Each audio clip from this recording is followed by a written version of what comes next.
قرآن ہے میرا رہنما، قرآن شفا ہے، نور ہے قرآن، جلا دل کی میرا قرآن، رضا رب کی میرا قرآن، قرآن قرآن۔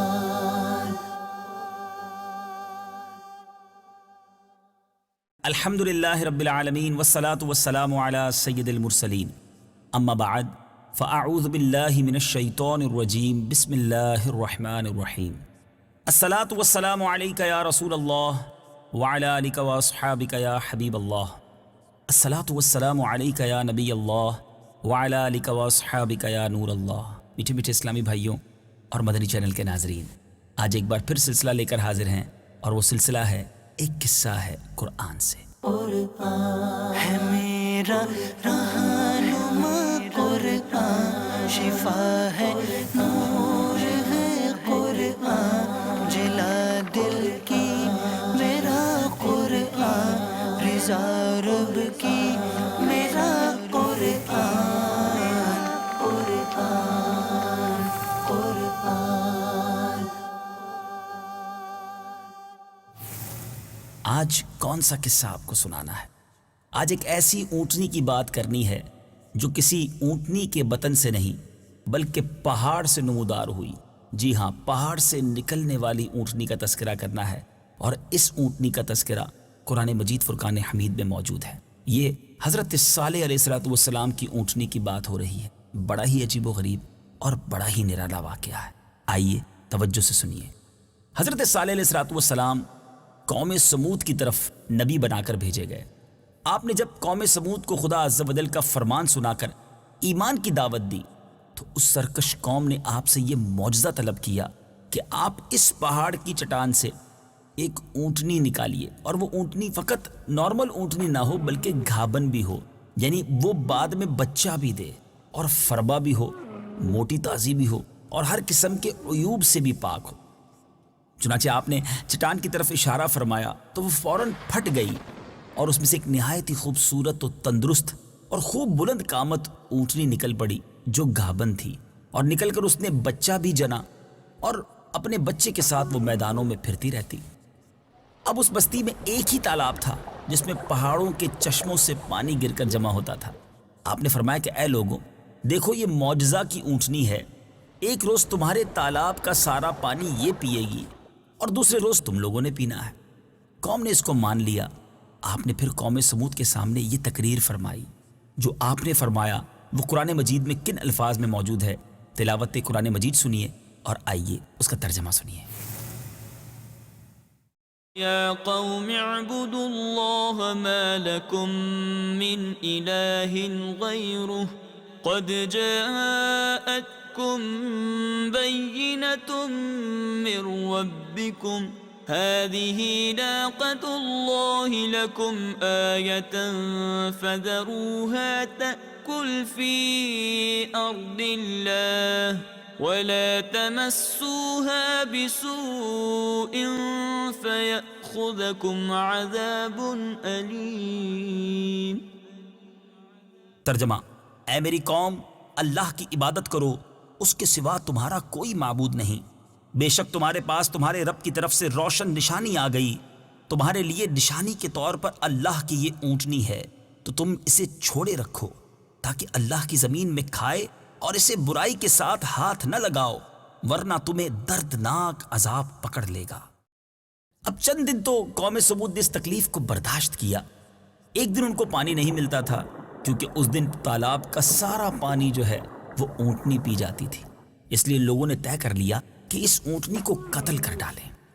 اب ایک اس قوم کا شخص قدار بن سالف، جو سرخ رنگ کی بھوری آنکھوں والا اور پستہ قد آدمی تھا، اور ایک بدکار عورت کا بیٹا تھا، ساری قوم کے حکم سے اس اونٹنی کو قتل کرنے کے لیے تیار ہو گیا۔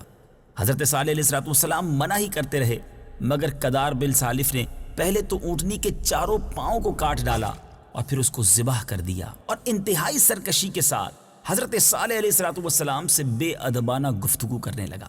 چنانچہ خداوند قدوس کا ارشاد قرآن پاک میں کچھ اس طرح ہے: فعقروا الناقة وعتوا عن أمر ربهم وقالوا يا صالح ائتنا بما تعدنا إن كنت من المرسلين.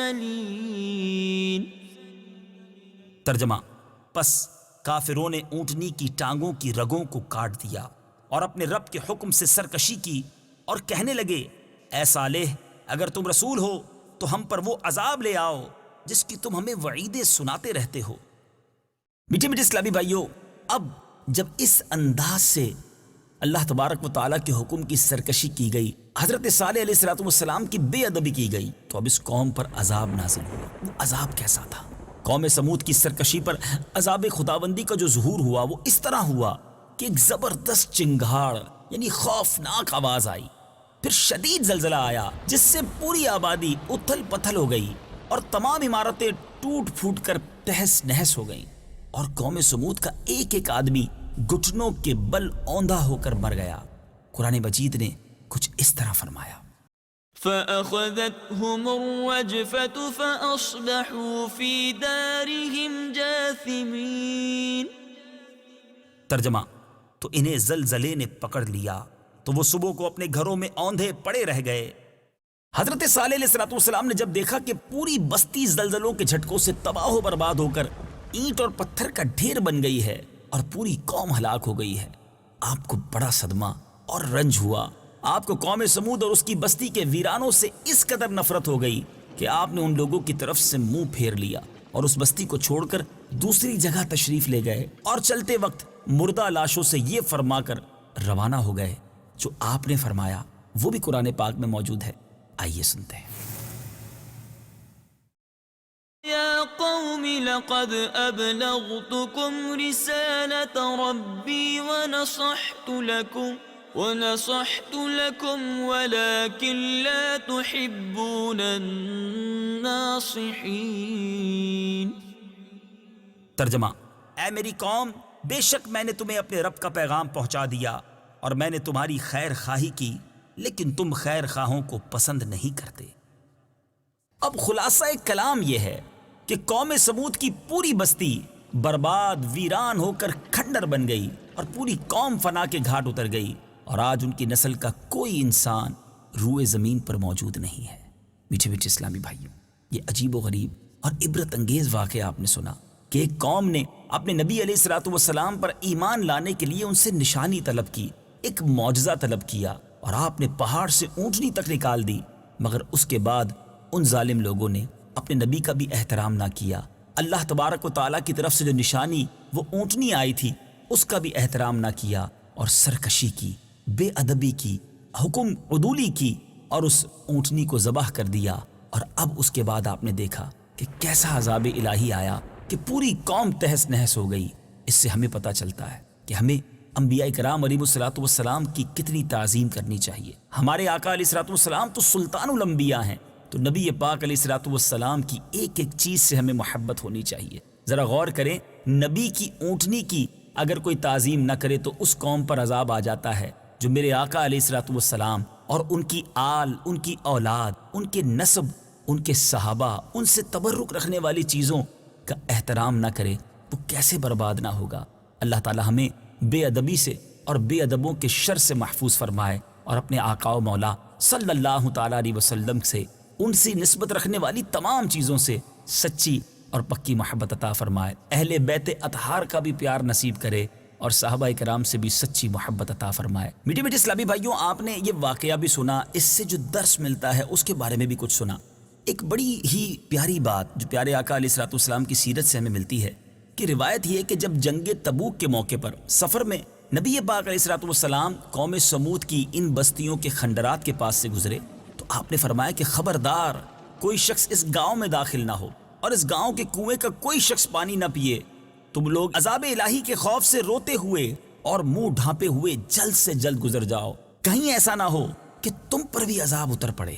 میٹھے میٹھے اسلامی بھائیوں، یہاں یہ بات سمجھنے والی ہے کہ عذاب الہی جن جگہوں پر نازل ہوا وہاں جانا نہیں چاہیے. وہ جگہ تو منحوس ہوا کرتی ہیں، ہمیں ان جگہوں سے اگر گزرنا بھی پڑے تو جلدی گزریں اور عبرت بھی حاصل کریں. آج عجیب و غریب بات یہ ہے کہ جن جگہوں پر عذاب نازل ہوا یا اس طرح کے واقعات ہوئے وہاں لوگ تفریح کر رہے ہوتے ہیں، وہاں لوگ خوف خدا تو دور کی بات غفلت کی عادتیں اپنائے ہوئے ہوتے ہیں۔ ایسا بالکل نہیں ہونا چاہیے۔ اللہ مجھے بھی اور آپ کو بھی سچا اپنا خوف نصیب فرمائے۔ الحمدللہ قرآن پاک میں جا بجا بڑے ہی عبرت انگیز واقعات ہیں اور ہم سب کے لیے بہت سارے اس کے اندر درس اور ہدایت کے مدنی پھول ہیں۔ مدنی چینل بھی دیکھتے رہیے، قرآن پاک کی بھی تلاوت کرتے رہیے، ترجمہ اور وہ بھی ترجمہ کنز الایمان پڑھیں تو کیا بات ہے، اور تفسیر قرآن۔ سبحان اللہ، مکتبۃ المدینہ نے ہمیں صراط الجنان کا تحفہ عطا کیا ہے، یہ بہت خوبصورت تفسیر قرآن ہے، اس کو پڑھتے رہیے تو انشاءاللہ بہت پیارے پیارے مدنی پھول سیکھتے بھی رہیں گے، فیضان قرآن بھی لوٹتے رہیں گے۔ اگلے سلسلے میں ایک اور بڑا ہی پیارا موضوع لے کر آپ کے لیے حاضر ہوں گے۔ صلو علی الحبیب صلی اللہ تعالی علی محمد صلی اللہ علیہ وسلم۔ قرآن ہے میرا رہنما، قرآن شفا ہے، نور ہے قرآن، جلا دل کی میرا قرآن، رضا رب کی